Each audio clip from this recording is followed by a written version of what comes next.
Welcome in, everybody. Here we are at Wednesday. It is week 1. We're actually ahead of schedule by quite a bit. So we're probably going to end a bit early. We're probably going to end like 30 or 40 minutes early. But yeah, I did shift the schedule around a bit. The schedule is subject to change.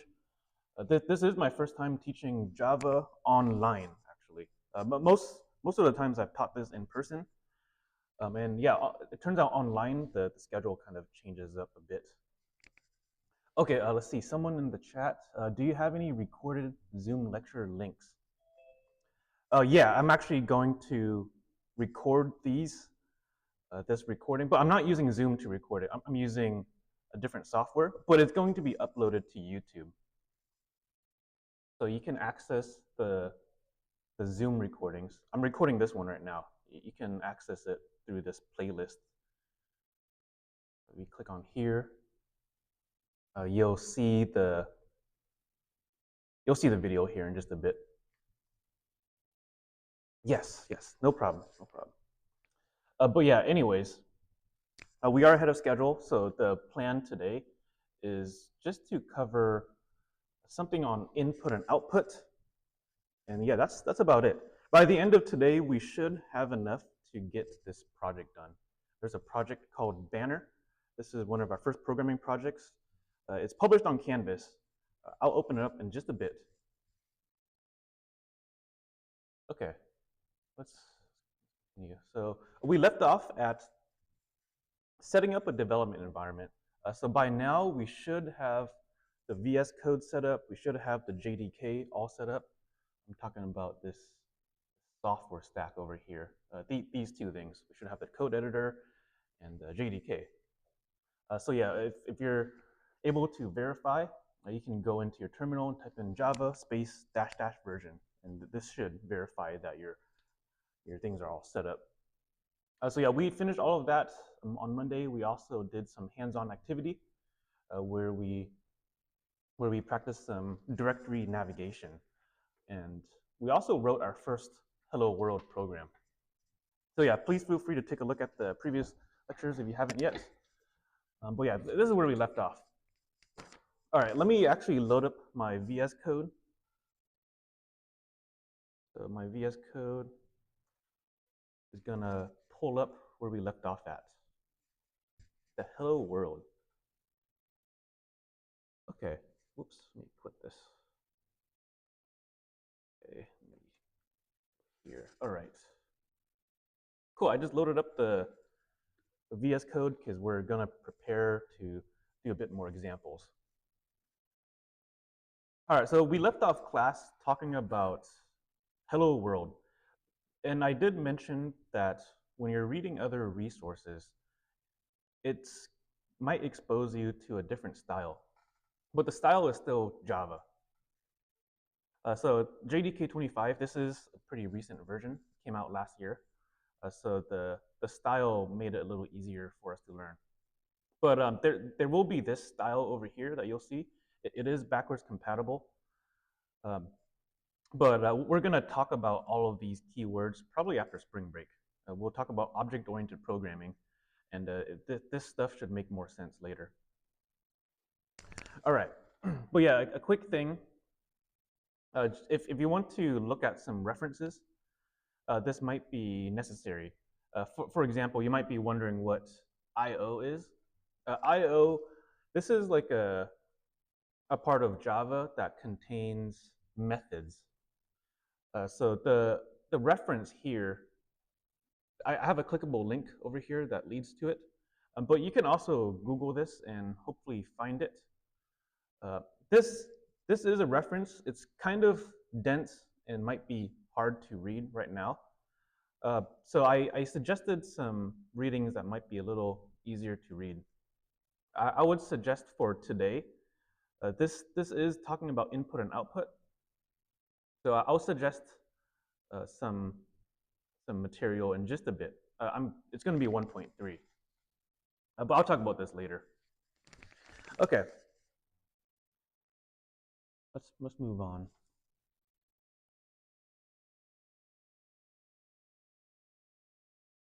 All right. Hmm. Okay, people all good so far with printing? Oh yeah, just I forgot to mention the methods. So the IO contains, this is like a library or module that contains methods. So if you take a look at the reference, we'll see a bunch of different things that we can use.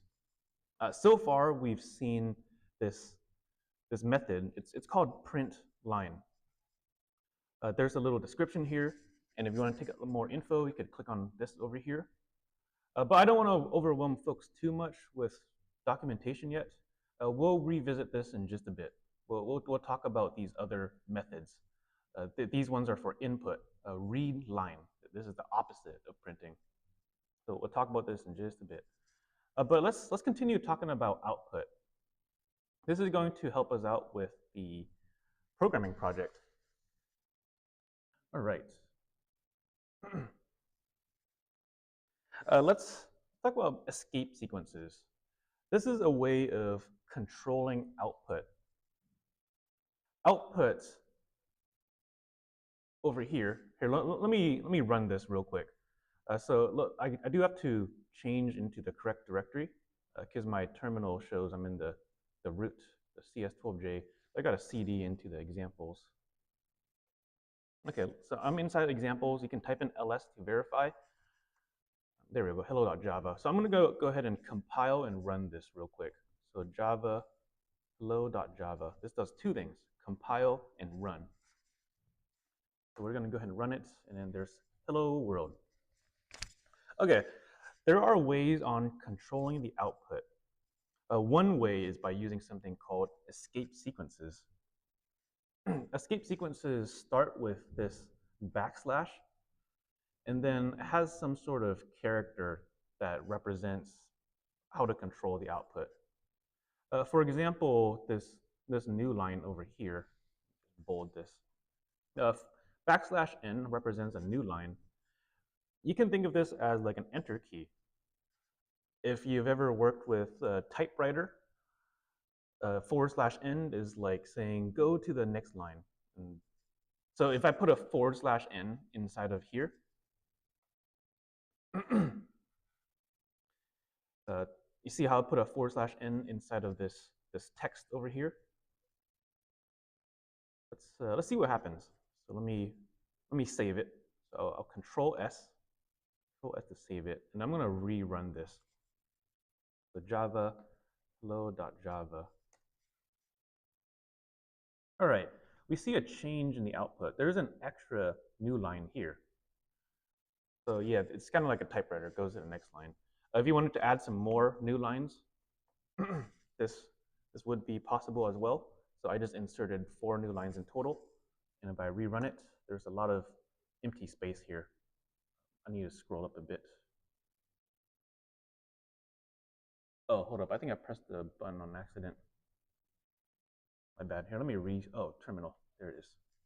So yeah, there's hello world, and then there's 4 new lines. 1, 2, 3, 4. Okay, so yeah, that's kind of an escape sequence. It allows you to control the text. This is necessary when you want to organize things and make things look nice. All right. I need to back up a bit because I forgot to explain some of the syntax. People might be wondering about these double quotes here. So you see how inside of the print line method, the print line method, if you take a look at the documentation for it, so you can pull it up over here. I have the links to the reference. So if you pull up this reference on the IO and look at the print line function,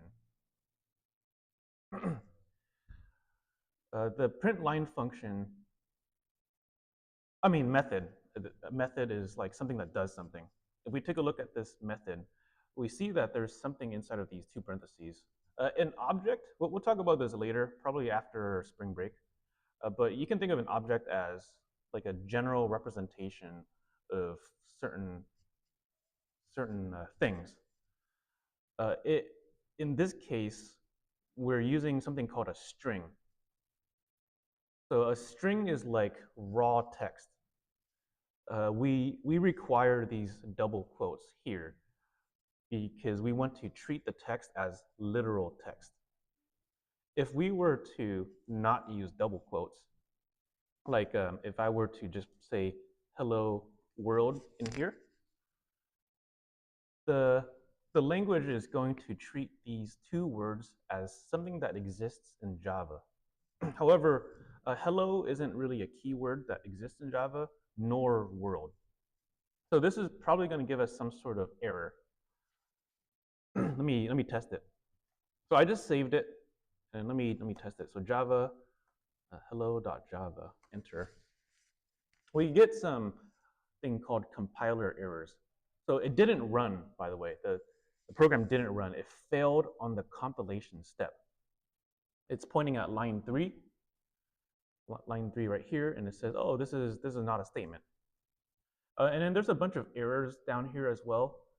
Typically, the first one can describe the ones below. So in this case, the compiler might not be too helpful, but hopefully people see what's going on here. But we need to wrap this in double quotes because we're treating this as a literal.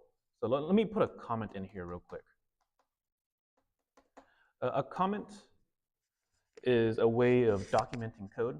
I'll be using comments to describe certain lines here. So this hello world is a literal string. We're printing a literal string. A string is like a text. Okay, people cool with this so far? Hello world, just kind of explaining the syntax here and there. Okay, cool, let's move on then. All right, so we were just talking about the escape sequences. I don't want to overwhelm folks with too many things, so we're just going to touch a couple of these. Let's talk about the. Let's see, what should we talk about? There's a tab character here. This is pretty useful if you're working in like Excel or Sheets. If you're working with tabular data, this escape sequence might be useful because it'll allow you to. Here, I'll show you right now. Let me use this tab character. So let's say I were to represent a table. I could do this like let's say I say name and then /t and then I don't know, age or something. Okay, so real quick, let me just save this and then rerun. So Java hello.java. Okay, you see how there's like a tab character in here? It looks like 4 spaces. It's not really 4 spaces. It's a tab character, which is in binary. It has a different representation than 4 spaces. The reason why this might be useful. Oh, hold up. This might be actually 4 spaces. Oh, okay, hold on. Let me just test something real quick. I think my terminal is outputting things differently. Let me just print another line, like Andrew tab, and I'll just put my age here. And let me do another one. Let's see, Bob /t, and then maybe Bob is like 30 years, 35 years old or something. Doesn't matter. Okay, let me just test this real quick. Hello.java. So I'm just using some tab spaces here, some tab characters. The output is kind of neat here. If you're working with Sheets, you might be able to paste these into it. So I'm going to go ahead and copy this and show you what I mean. Let me just load up Google Sheets real quick. I'm going to do this off screen so I don't leak any information. This is for folks who might be working with tabular data. Tabular data is kind of like, Excel, Microsoft Excel, or Google Sheets or something. Here I'm going to go ahead and paste some things. So I just copy this output over here. So copy, and then if I paste it over here, oh, hold up. Okay, so I didn't paste it correctly.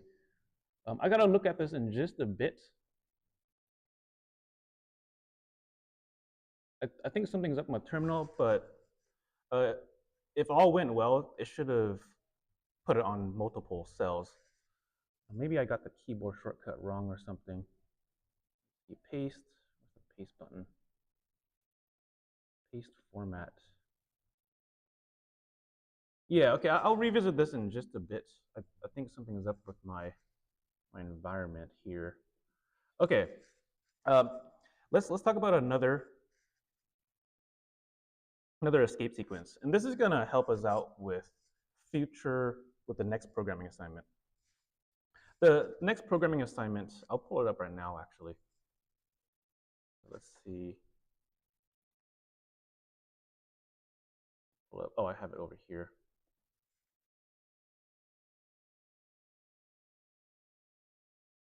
All right.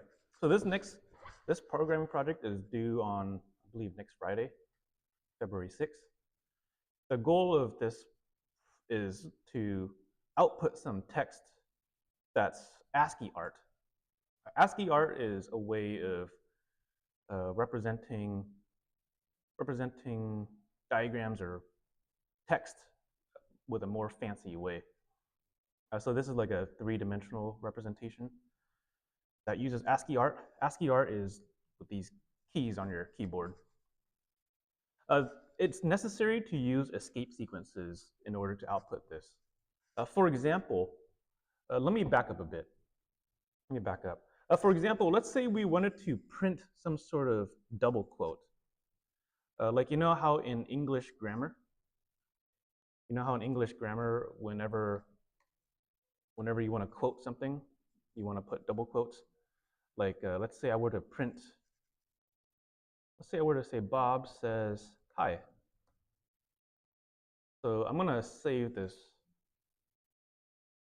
over here. So Java and hello.java. So if I run this, this is grammatically incorrect because there should be some double quotes around this hi. But if I were to put double quotes around here, see what I did right here? I attempted to wrap hi in double quotes, but then if I were to recompile it, this is going to give me a error.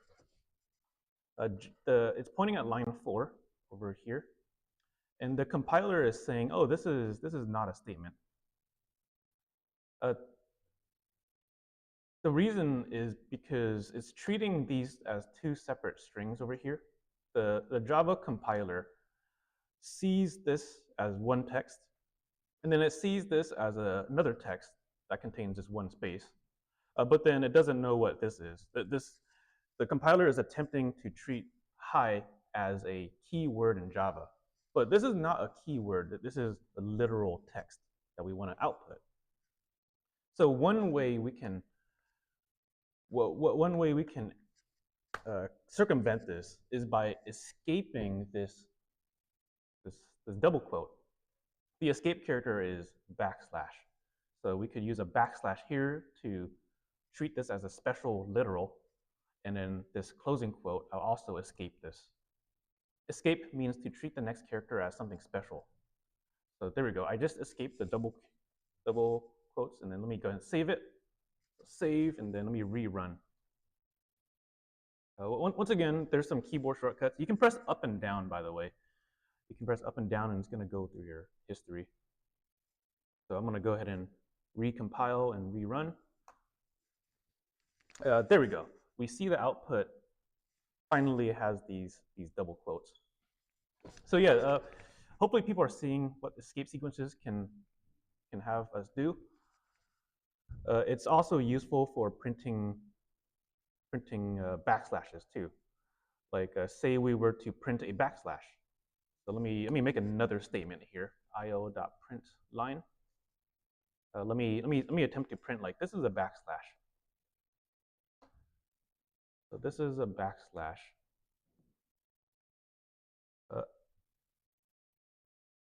If I were to run this, let me see what it does. So Java, we have a compiler error. It didn't run. The compiler is telling us this is an illegal escape character. The escape character here is a backslash space. Backslash space isn't a character isn't a escape character in Java, so that's why we're getting this. We were attempting to create a backslash though, print a backslash. So one way we can do this is by escaping that backslash. So we can just add in another another escape sequence to treat this as a literal. Okay, so now let me save it again and then rerun. So recompile, rerun, and there we go. We get Bob says hi. This is a backslash. Okay, let me check on the Zoom chat real quick. How are people doing? People doing okay? Okay. Any questions so far?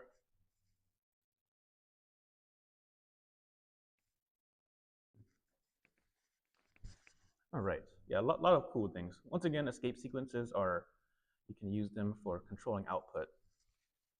That's one usage. This is going to be useful for our programming project over here.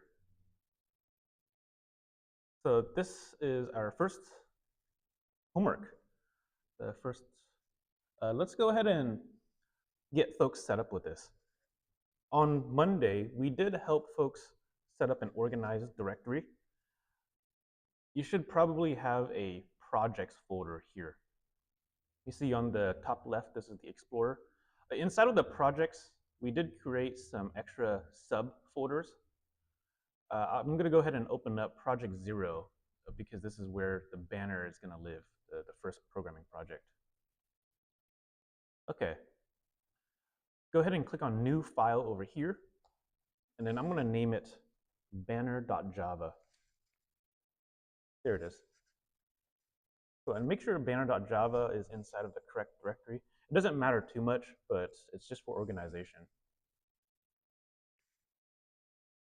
All right. While we're here, I'm going to go ahead and change the directory in my terminal.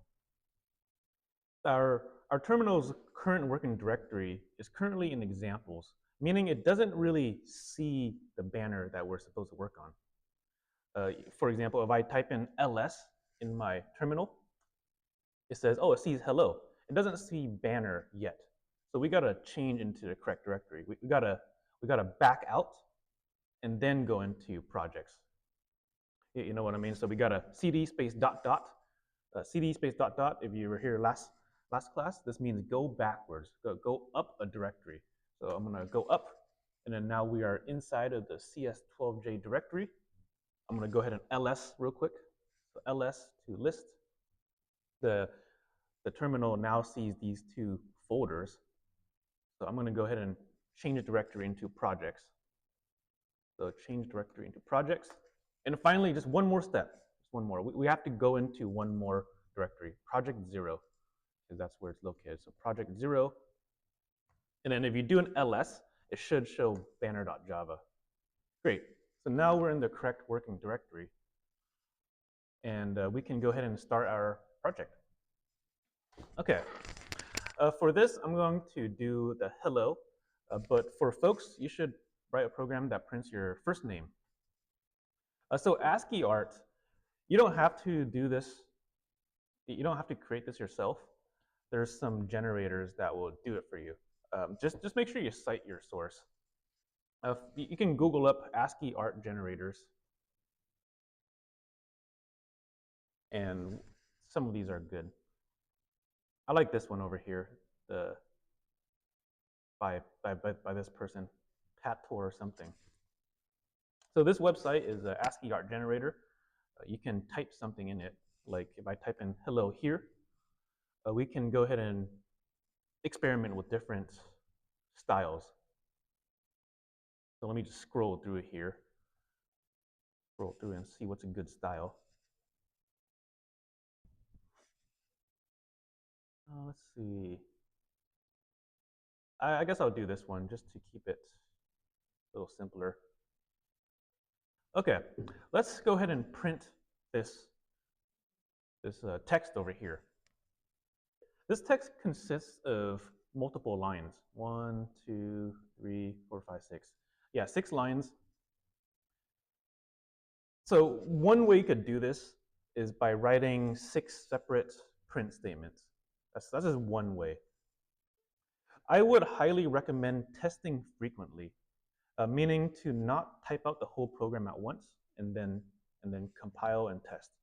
It's a good idea to test incrementally so you can catch errors earlier along the way.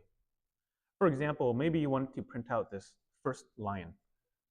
So let me go ahead and copy this and then put it in a print statement. So I just copied this first line, and then here let me set up the main method. So void main. Once again, this is it's an entry point to a Java program. It's one of the first methods to be run. Okay, and then inside of this method, I'm gonna write the print statement, io.println. By the way, print line, this ln, it automatically puts a new line character at the end of the string for us. So just a quick little tidbit. Okay, and then inside of this method, these parentheses, I'm going to go ahead and paste that first line I just copied. So yeah, copy, and then I'm going to go ahead and paste it here. Okay, there we go. So I just inserted it. Let me test it. So here I wanted to encourage good program practice because we don't want to get a bunch of errors. So I'm going to go ahead and compile this, compile and run banner.java. And okay, cool. We got no compiler errors, and the program ran successfully.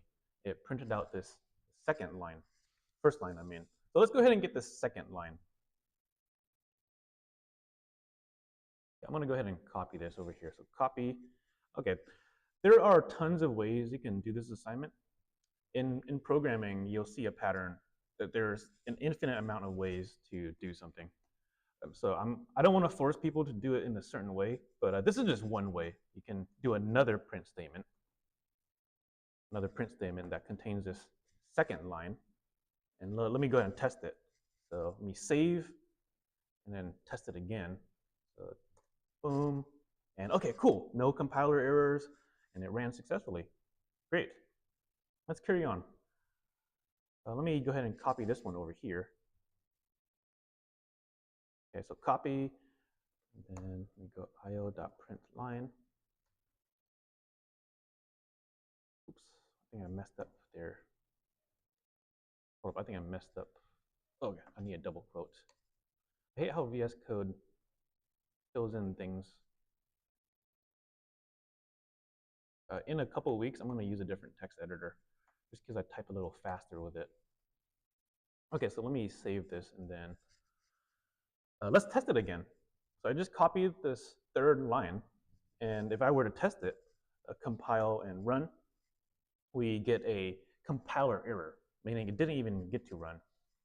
We have an error on line 4 saying illegal escape character somewhere. So it's pointing right over here. Yeah, so this is an illegal escape character. This doesn't exist. It's a backslash. This backslash is an escape, but then we're saying, hey, treat the next thing as something special. This isn't legal Java. What we meant to do was to print this backslash literally. People see what I mean? So as we saw previously, we could put in a double backslash. This means to treat the next one as a literal, meaning this next one will be normal. So let me test it again. So save and then recompile. Okay, there we go.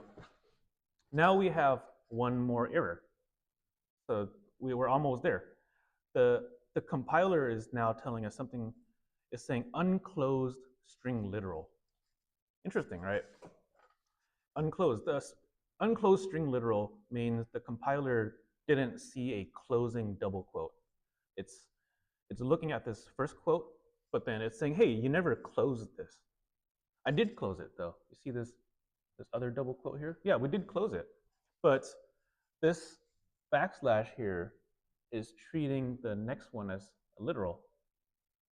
So yeah, does that kind of make sense? This is making it unclosed.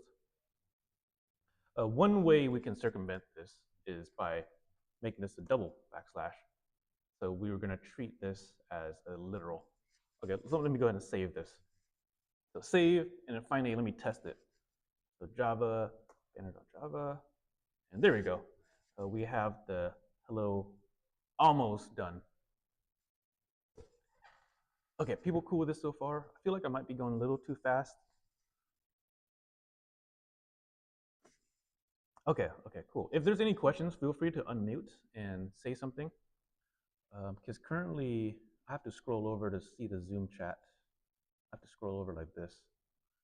So yeah, feel free to let me know. Okay, let me just go ahead and do these next ones real quick. So a couple more. Let me get this one. And then io.print line. Put these double quotes, paste. Okay, let's see if this one works. This one should work because there's no forward backslashes, I mean. Boom, and then sweet. One more. There's our last line. Okay, there we go. This one is probably going to break because there are some backslashes that are treating the next character as something special, but then they don't really exist. So just to look at it, the compiler error, it says legal escape character on line 6. So it's pointing at this over here. This backslash underscore is not a valid escape character. Currently, the valid escape characters, you can check out on this table here. I did reference this table from primary documentation. So you can look at the primary docs. In Java programming, there's no / underscore. So that's what the compiler is saying. Illegal escape character. All right, hopefully people are seeing a pattern. We need to backslash all of these escape characters. There we go. I just did it, and let me save and then retest. Okay, cool. We successfully outputted hello as ASCII art. Pretty cool, right? That's pretty much your first programming project. All right, let me clean my tabs up.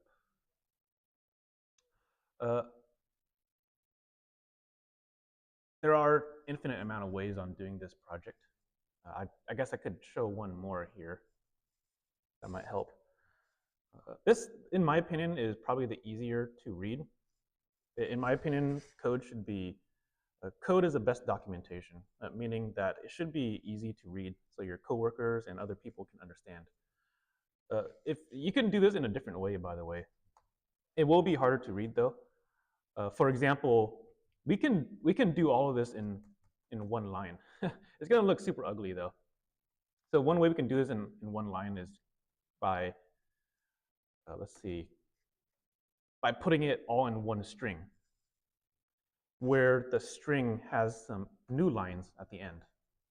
So I put the first line here, and I said, oh, new line. That this means go to the next part, so pressing enter. And then I could put in the second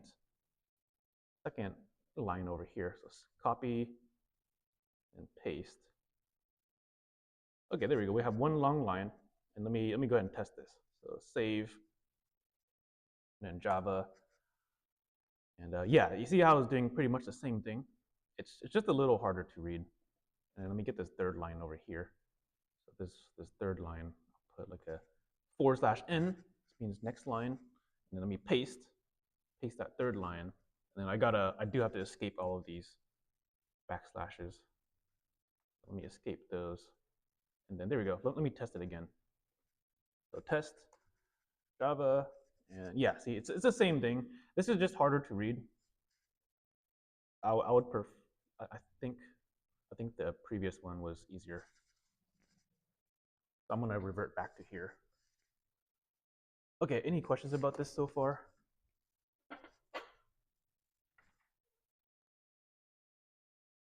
Yeah, hold on, let me just organize something.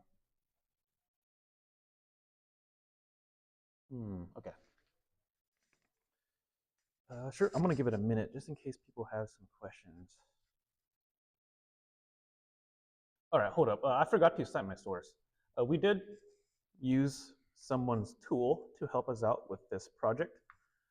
So it would be necessary to cite your source. One way you can cite your source is with a comment. A comment is like a way of documenting your code or disabling lines of code. One way of doing a comment is with a double forward slash. So I'm going to do a double forward slash here and then go ahead and cite my source. Sources. I'll just cite my source. I'll say art generated from another comment. And I'm just going to cite my source by copying this person's URL. Let me just go here. There we go. This is a 2-line comment. I'm going to cite my source. Typically, comments contain more information. You'll see in the future that comments usually contain like version numbers. It will contain the date it was created, the author, and much more information. Okay, are people cool with this so far? All right, so yeah, once your program is all tested and verified, you can go ahead and submit this to Canvas. So on Canvas, there is an assignment here. All you have to do is upload the .java file. So you can do that by submitting. Click on upload over here. There's some buttons. Choose a file to upload. Oh, hold up, I gotta fix this real quick. It says files, yeah, I gotta fix this, hold up.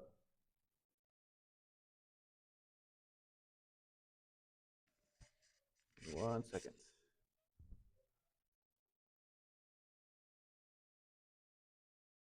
Okay, edit.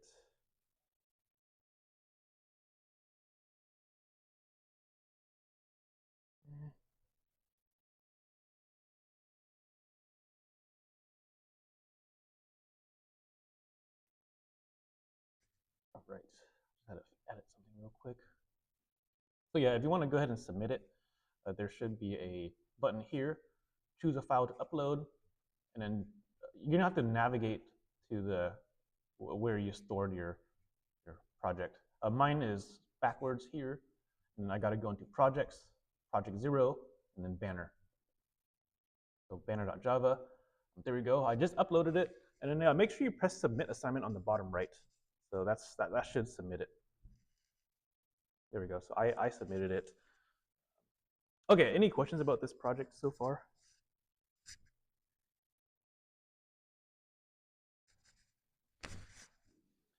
Okay, cool. Okay, let's do one more kind of like an optional topic thing. This is pretty cool stuff. Escape sequences can do a lot of things. You can also colorize text as well. So here, I'm actually going to go back to the hello world, just so I don't feel like modifying this program anymore. I'm going to go back to this hello world program.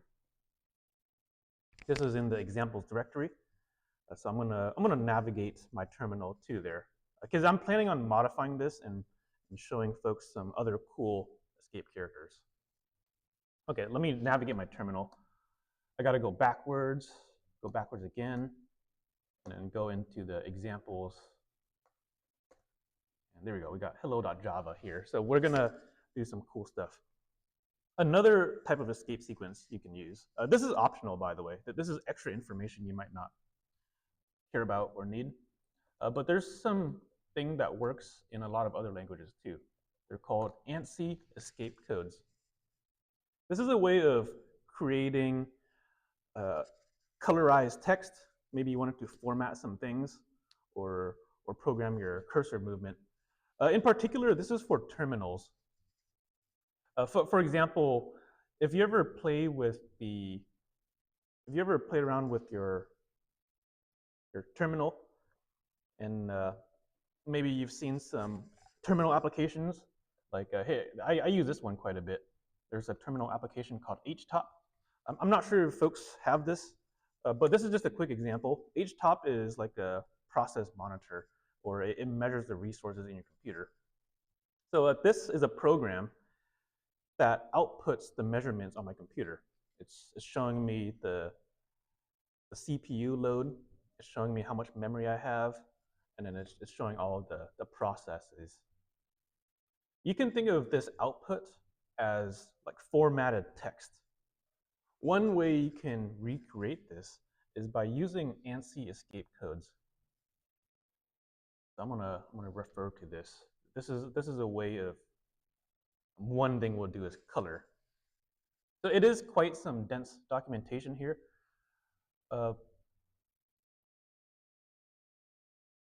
So I'll explain it a tiny bit, but not too much in detail. Okay. So let's say, let me just go back to this hello world thing. I'm gonna go ahead and print io.println hello world. Let's say we wanted to colorize this text somehow. Because currently, if I were to run this, hello world is in black and white, but maybe you wanted to change the background, maybe you want to change the foreground. For this case, I'm gonna change the foreground. And one way you can do this is by using an escape character. Inside of this string, I'm gonna prefix this string with an escape character. I'll say backslash, whoops, backslash something. Let me dive through this real quick. Backslash.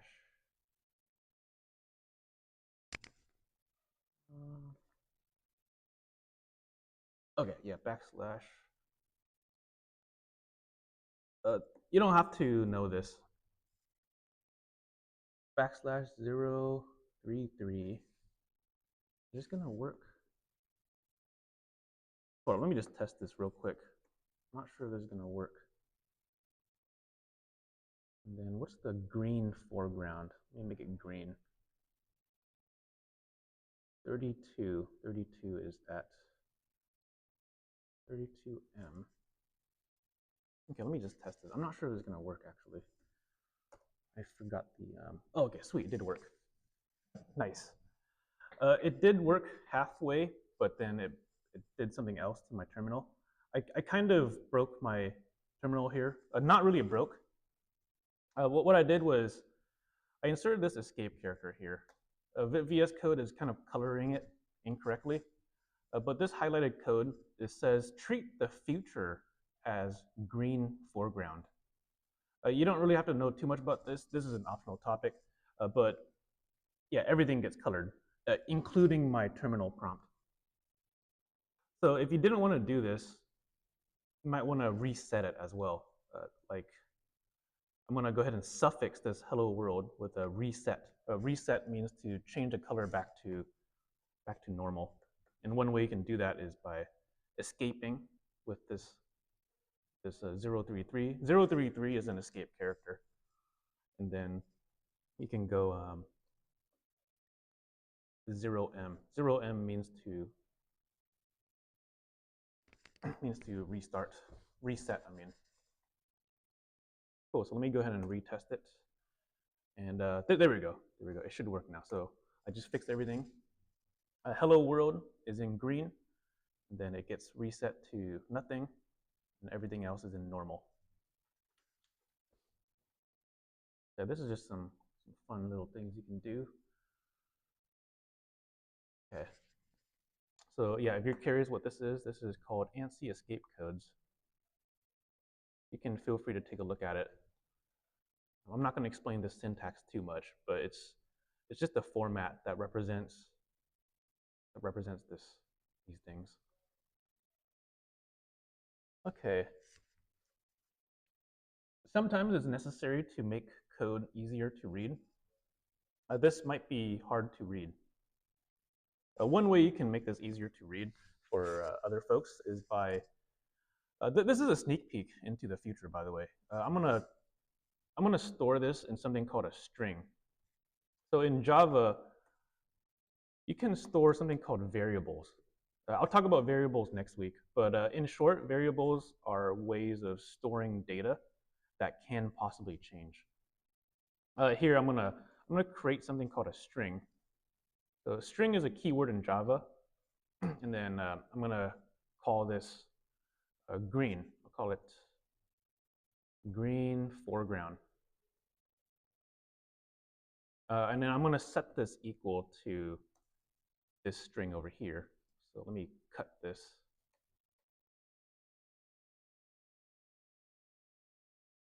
Okay, well, once again, I will talk more on this next week, but this line right here is declaring and initializing a string. Declaring means to make something exist, and initialize means to set it to something.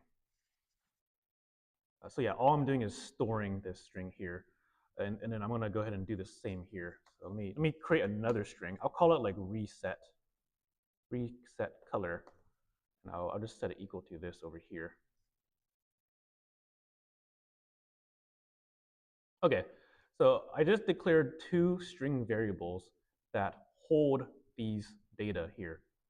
We can use these variables in the print statement. Okay, so here I'm gonna, this is a sneak peek into the next week. This is called string concatenation, meaning to add strings together. So I'm gonna say, hey, put a green foreground here. I'm pretty much suffixing this hello world literal with this over here. So this is being put over here, and then I'm adding it. And then let me add another one. I'll add the reset color here. And yeah, this is possibly easier to read. Let me go ahead and test this. So Java, hello.java. And yeah, see, same exact behavior on the program. Okay, I don't want to introduce too much, but this is just a sneak peek. People cool with this little sneak peek into next week. All right, cool.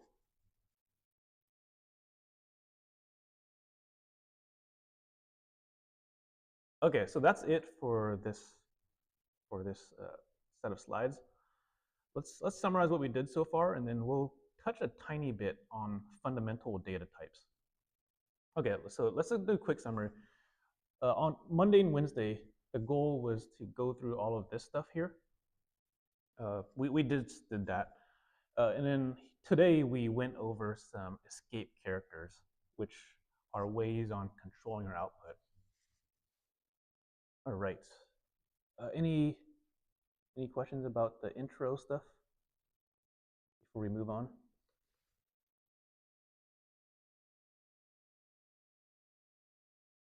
All good?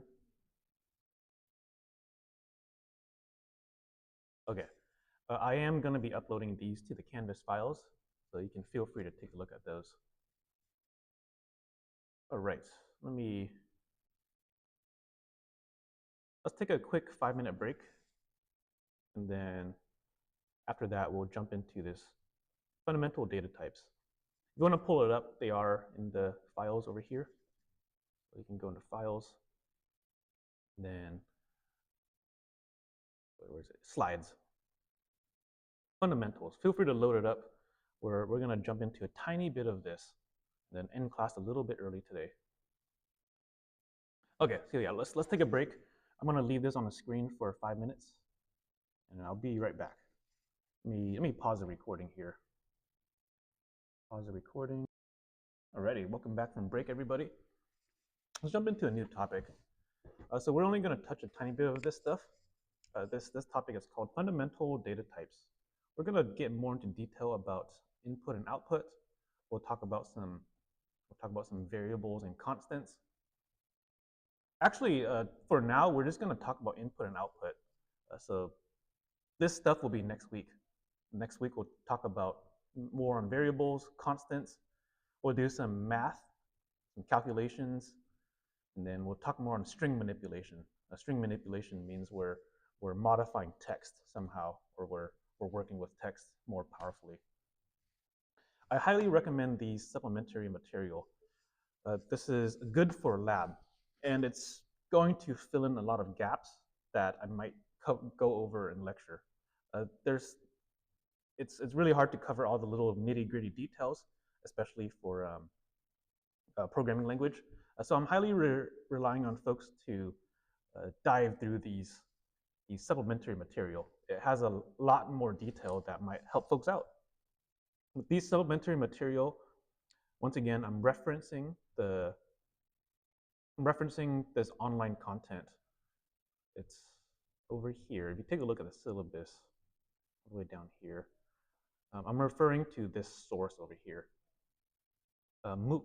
MOOC stands for Massive Open Online Course, I think. And I'm referring to 1.3, 1.4, 1.5. This is over here. So it's in part 1.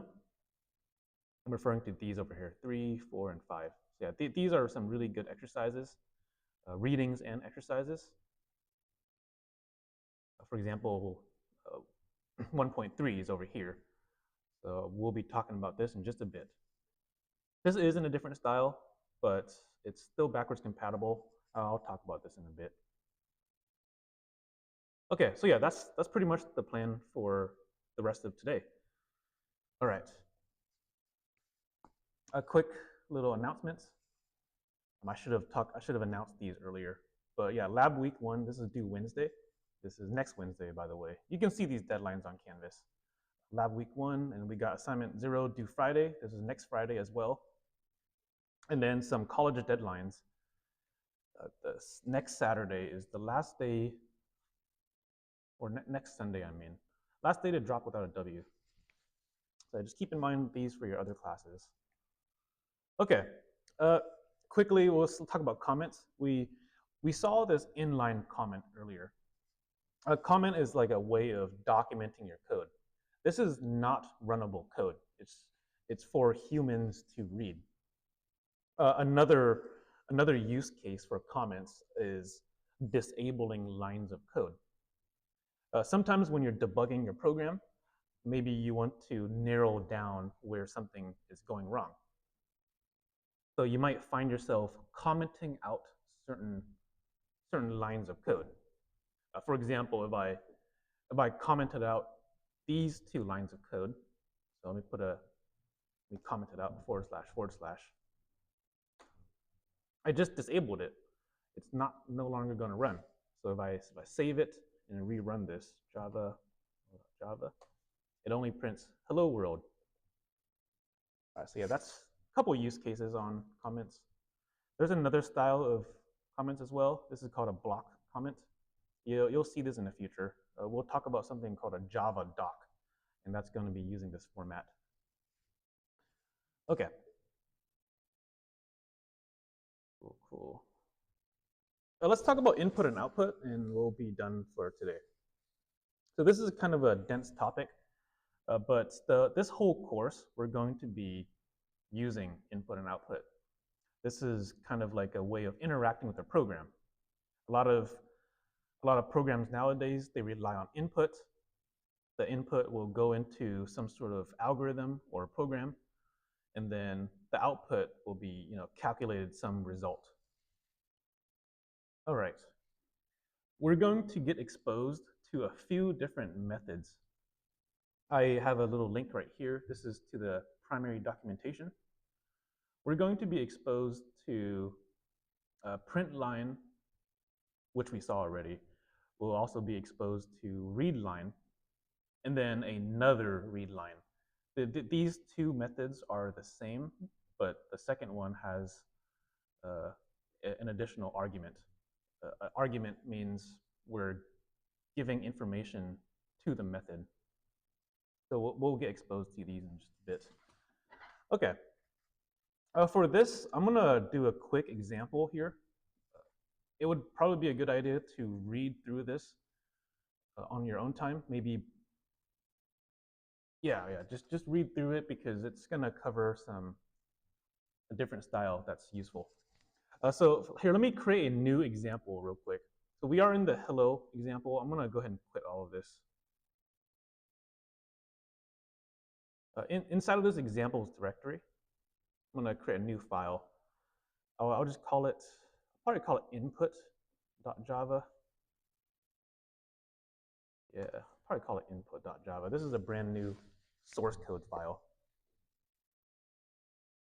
And then I'm just gonna set up the main method entry point of the program. All right. Then I didn't mention this, but typically you would indent inside of methods. You don't really need to indent, but it makes things a little easier to read. Because in the future, we're going to be writing more methods. And we'll have something called scopes. So these indents make it easy for the people to skim code. All right. Let's say I wanted to take some input. Input means we maybe want the user to supply the program with something. For example, maybe I wanted to say, I'm just going to do a print statement and say, I'll say type something. I'll say type something,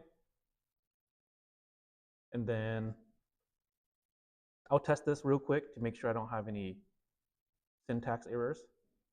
Let me test this. Input. Okay, cool. It compiled and ran. It just says type something right now. So this is output. Sometimes we want to take data from the user. So that's the opposite of output. We're going to take input. And one way we can do this is by this method called readLine. This is just one method. If you're curious what this method does, you could look at this reference over here. Let's see. So readLine, this is a method, reads a single line of text from standard input. Standard input, you can, for us, we're inside of the terminal. So standard input will be us typing in things. Okay. So this is a method. It does return something, by the way. Here, let me back up a bit. So I'm going to do io.readLine here. I'm going to leave it blank. And then let me test it real quick.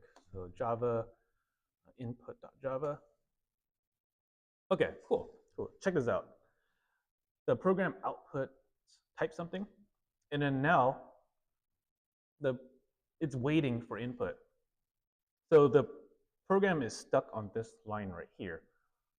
It's not the end of the program yet. So when we type something, like if I say hello, and then exclamation mark, when I press enter, this method will complete. It'll return something. So I'll press enter here. And yeah, this method did complete. But it's not really doing anything.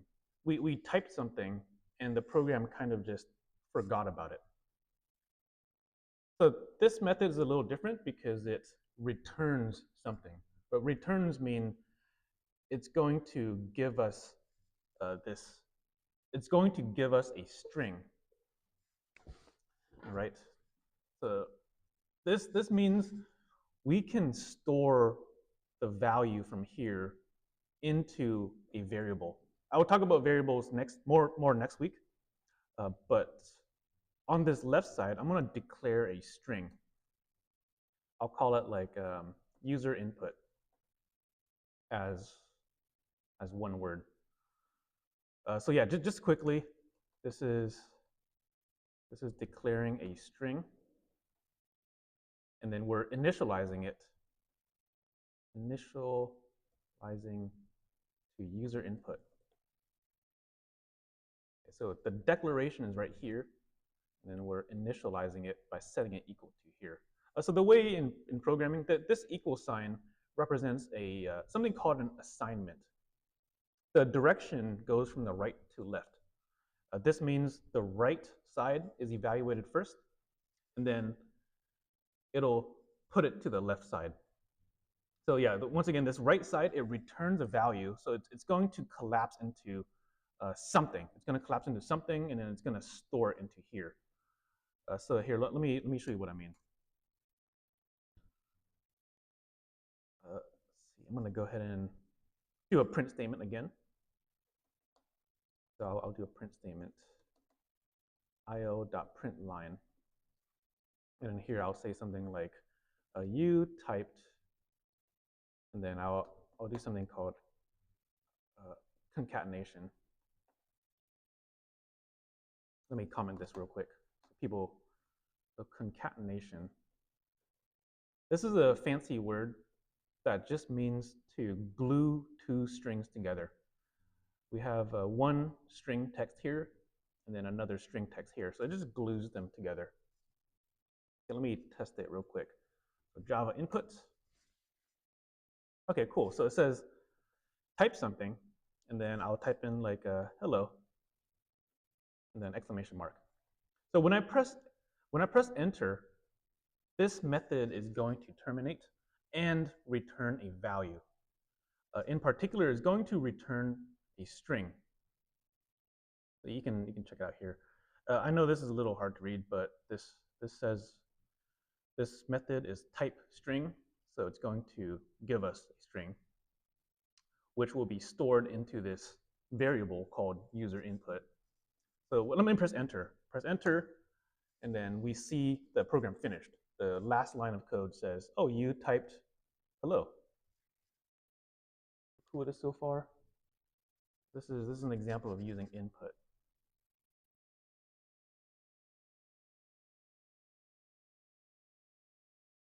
All right. Cool. I'm gonna make some quick changes here to make things look a little nicer.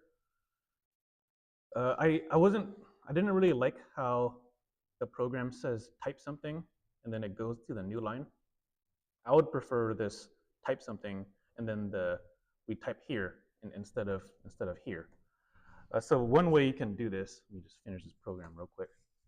One way you can do this is by removing this line over here. This method, print line, it automatically puts a new line here for us. So see this new line here? It automatically puts that there for us. But if we get rid of this ln over here, it's not going to print the new line. So let me rerun it. And you see how the type something, our input is now here. So yeah, I got rid of the new line. And then if I type in like hello, exclamation mark, enter, it does the same thing. You typed hello. Okay, and maybe you want to get a little more fancier with it. Like if you want it to be more grammatically correct, maybe you could put some quotes here. We saw this earlier. I'll put a quote here, then another quote here. There it is, just to be a little more grammatical.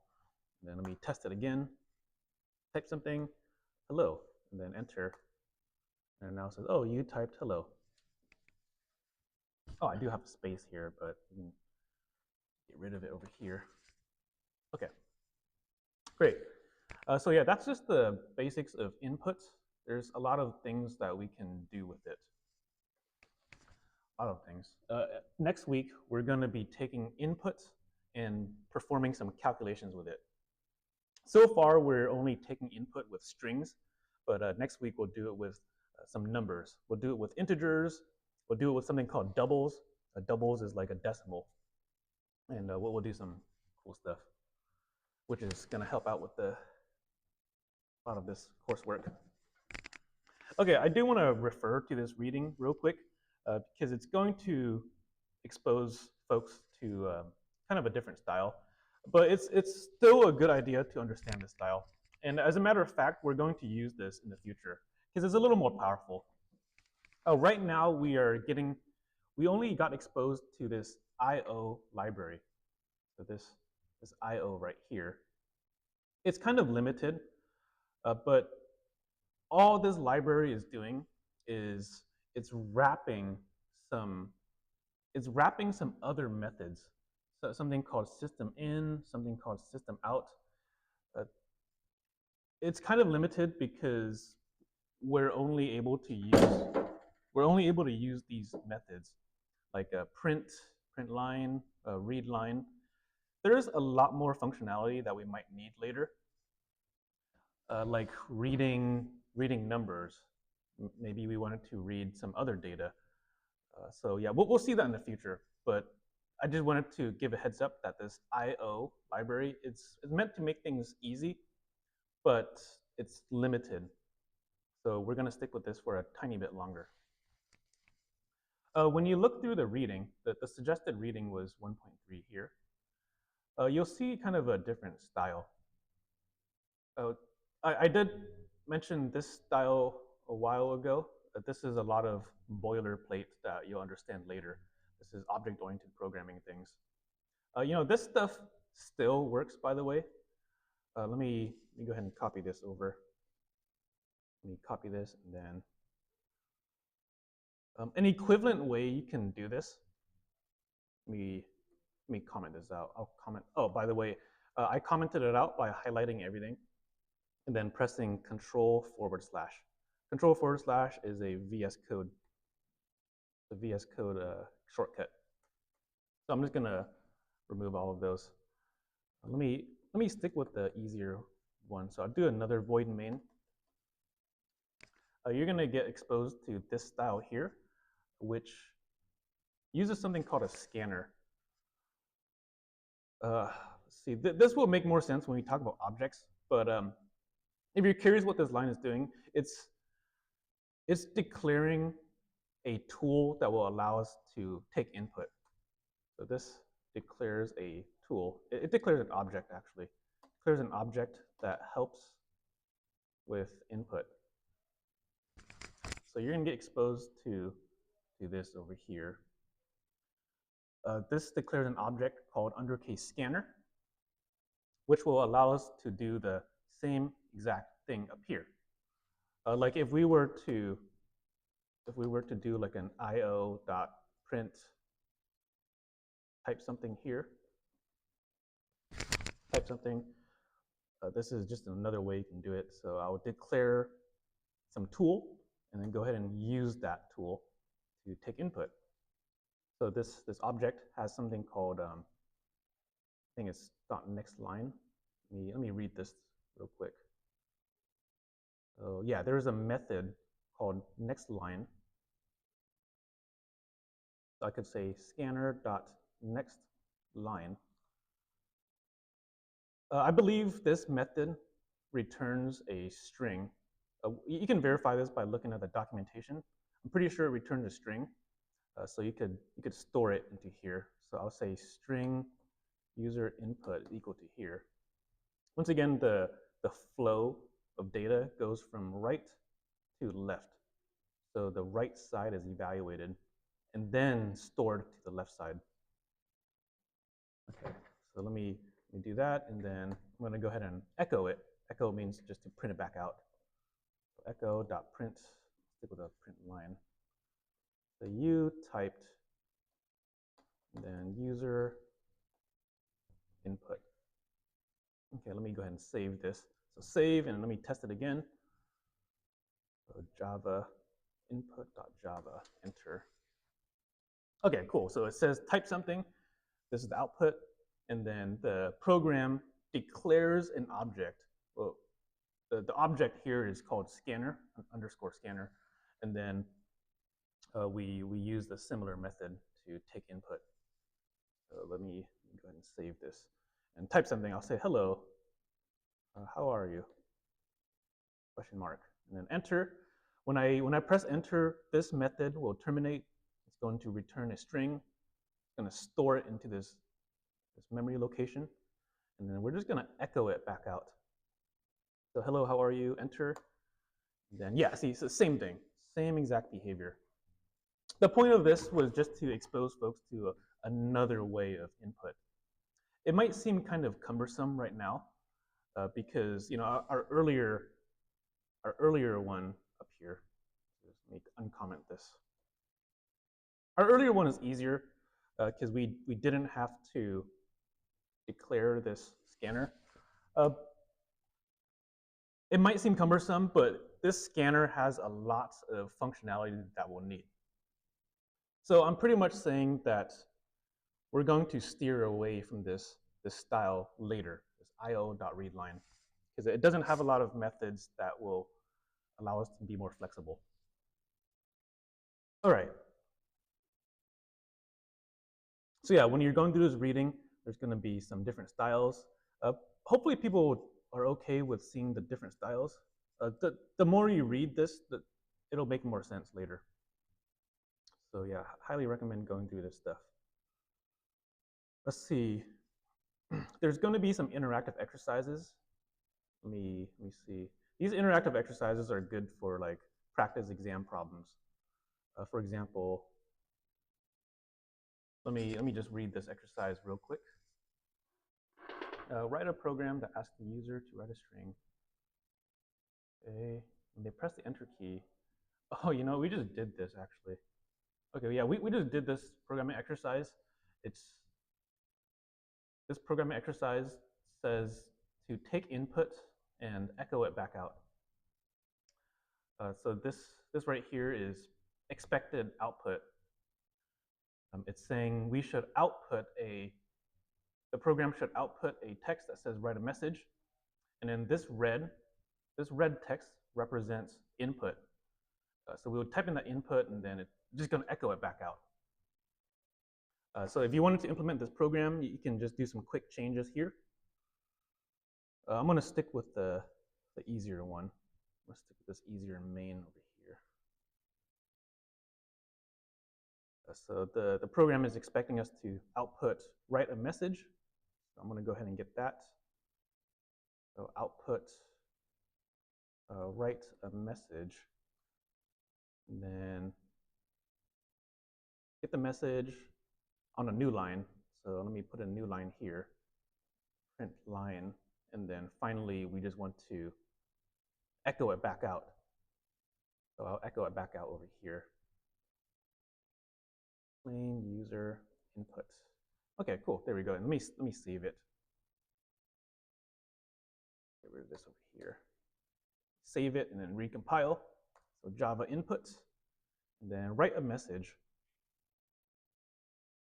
And then I'll say hello, hello, enter. And then yeah, it just prints it back out. So yeah, this is just an example of how to do these programming projects. These are really good exam practice problems, and you'll see something similar on the midterm. There's going to be some free response questions that says, hey, can you write a program? Can you write a program that does something? And then there's going to be some expected behavior. This defines the expectations of the program. And yeah, it looks like we met it. We met it. So yeah, any questions so far about this?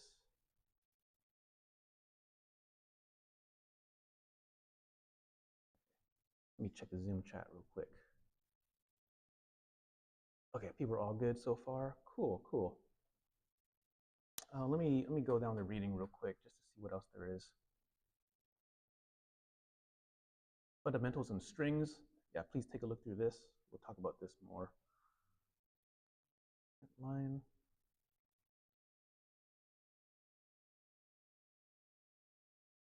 Reading strings. Yeah, you know, we actually covered all of this stuff already. Okay. I think we're done introducing input and output. There's a lot of more things we can do with it. We'll see this in the future. But yeah, I just wanted to keep this as a quick intro. Next week, we're going to be dealing with a bit more numbers. So yeah, we finished 1.3 on input and output. We'll cover all of this stuff on next Monday. So yeah, please take a feel free to take a head start on it. Okay, that's about it for today. About it for today, folks. Yeah, everybody okay so far? Feeling good? All right, yeah, so that's about it. I'm gonna stop the recording here and then upload these to Canvas in case you wanted to download it.